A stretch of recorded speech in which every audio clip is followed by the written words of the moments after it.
I can't do this anymore. For months, life had been piling on, rent overdue, hours cut, and the ache in her chest that came every time she had to say no to Ethan. No, we can't buy that toy. No, we can't go out to eat. No, Mommy's too tired tonight. Every no felt like proof she was failing him. She'd left nursing school 5 years ago when her husband walked out. "You'll never make it alone," he'd said. And maybe he'd been right. That thought haunted her as she stared at the letter from the landlord again. 2 weeks to leave. Then came the sound of small footsteps. "Mom?" Ethan's voice broke the silence. He was holding a drawing, a stick figure with curly hair. Her, wearing a nurse's uniform, standing next to a big red heart. "Look," he said proudly. "I drew you saving people again." Maya smiled weakly. "Baby, Mommy's not saving anyone right now." He frowned, confused. "You save me every day." Those 5 words, "you save me every day," hit harder than anything she'd heard in years.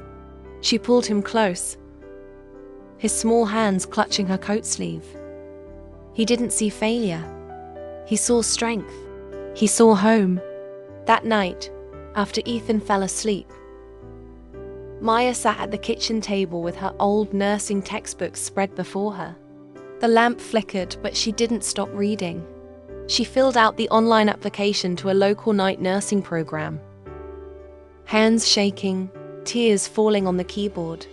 When it asked for reason for returning, she typed, "Because my son believes I can." Weeks turned into months. She worked mornings at the store, studied at night, and dozed off between shifts with flashcards in her hand. It wasn't easy. It was brutal. But every time she wanted to quit, she looked at Ethan's drawings taped to the fridge. Each one showed her standing taller. And one afternoon, 2 years later, she walked across a small community college stage wearing her nursing cap. The crowd cheered, but she was searching for one face.